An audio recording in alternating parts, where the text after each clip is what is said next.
Thank you. Bonjour et bienvenue à tous et à toutes à cette partie du service en français.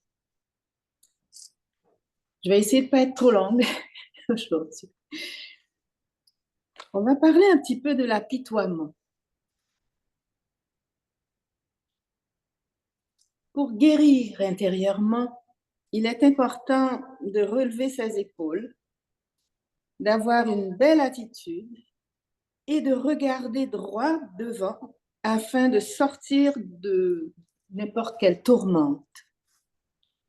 Vous pouvez vous répéter des choses comme « le ciel s'abat sur moi »,« je ne suis pas vraiment chanceux »,« c'est toujours moi à qui ça arrive, ces histoires »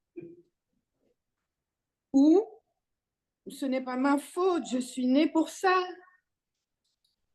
Et je pourrais vous en rémunérer d'autres.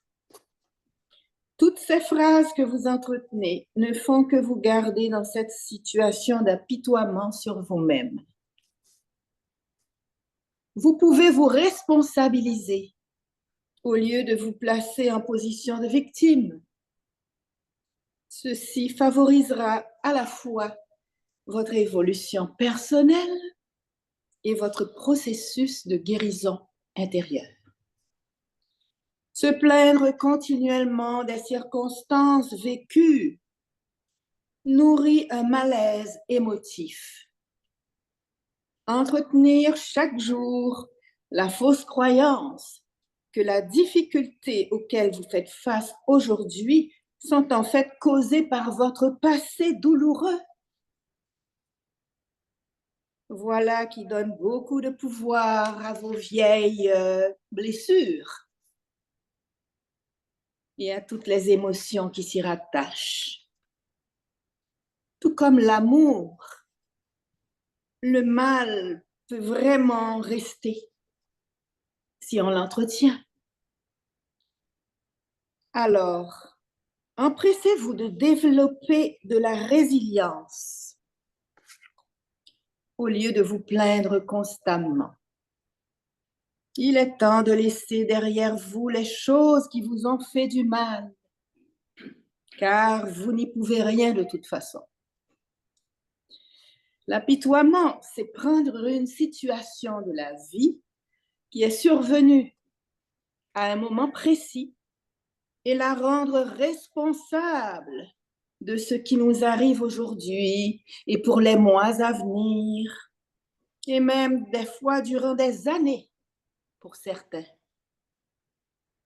Effectivement, il peut y avoir des événements de votre passé qui vous perturbent plus que d'autres et qui vous ont blessé au point de créer en vous des cicatrices qui restent. Mais c'est possible que des petits flashbacks ou des déclencheurs de souvenirs remontent en vous l'espace d'un moment. Mais lorsque la personne, nous, ont tendance à ramener sans cesse les obstacles qu'on a vécus comme raison de ce qui nous arrive aujourd'hui, on aurait tendance à vouloir parler qu'il y a un deuil à faire face au passé. Tout comme des fois on doit faire le deuil d'une personne qui a déjà fait la transition, comme on dit à Unity. On doit faire souvent, c'est préférable, le deuil de certains souvenirs et de certaines choses depuis l'enfance, d'une relation qui a été dysfonctionnelle, et faire la paix avec ceux-ci pour les laisser aller. Pas les garder vivants et garants de votre avenir. Malheureusement, vous remarquerez que les gens qui utilisent l'apitoiement paraissent s'y conforter. Ça leur donne généralement une bonne excuse pour s'en plaindre de leurs tourments. Les victimes ont tendance à attribuer la responsabilité de leurs embûches à leur passé, à leur manque d'amour et aux gens qu'ils ont côtoyés dans leur vie. Converser avec eux est souvent un radotage sentimental sans fin. C'est comme s'ils aiment se plaindre et ressasser de vieilles histoires afin d'attirer l'attention et un peu d'amour des autres. En mettant presque tout sur le dos d'un passé chaotique, ils n'ont pas à faire d'introspection au présent et à tenter de travailler sur eux afin d'améliorer leur état. Avec le temps, ils finissent par se définir selon leurs souffrances et adoptent une attitude peu favorable à l'amour et au partage. Ils sont souvent rejetés par leur entourage, par leur présence pesante et remplie d'histoires négatives, toujours en lien avec leur pénible vie. Ne soyez pas cette personne qui appelle son entourage afin de s'apitoyer continuellement sur ses problèmes.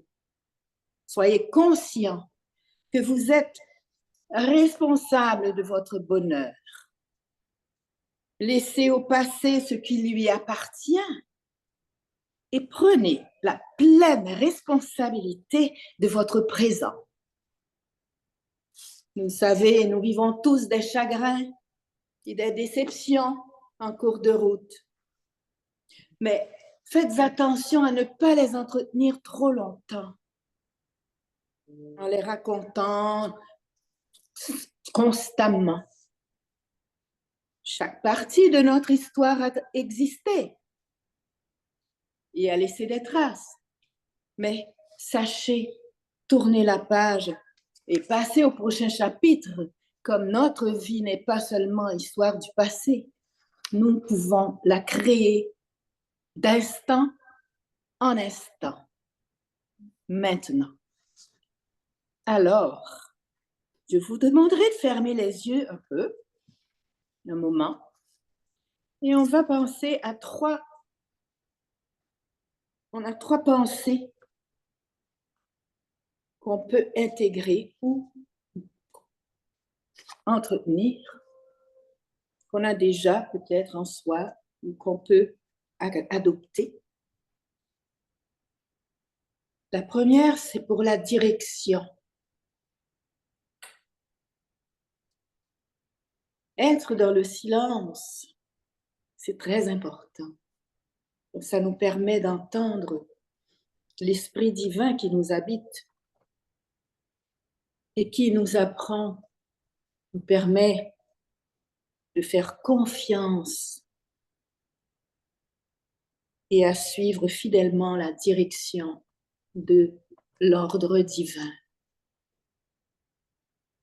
Donc, dans le silence, si vous pouvez, chaque jour, au minimum, les méditations du midi ou à d'autres moments de la journée, 15 minutes, ça peut être moins si ce n'est pas possible, avec vous-même, pour entendre cette voix de l'esprit et de l'amour divin qui va vous donner tout ce qu'il faut pour que vous puissiez savoir quelle est la prochaine étape, la meilleure, une bonne direction. Chaque moment, donc, va se révéler un peu plus dans cet ordre divin et de la beauté divine au fond de votre être. Et votre santé s'améliore à chaque instant puisque vos cellules bénéficient de ces moments précieux où vous avez le dialogue intérieur avec l'amour divin. Et toutes vos cellules entendent cette conversation. Donc, on apprend à s'habituer aussi aux bienfaits de cet amour divin.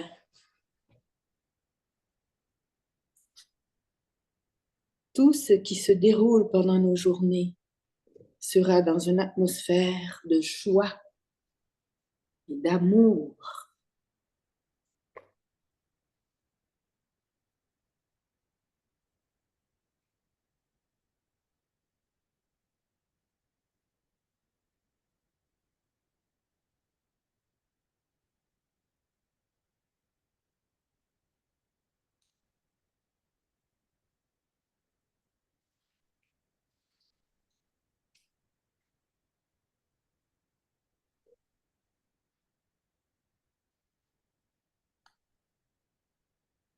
Merci.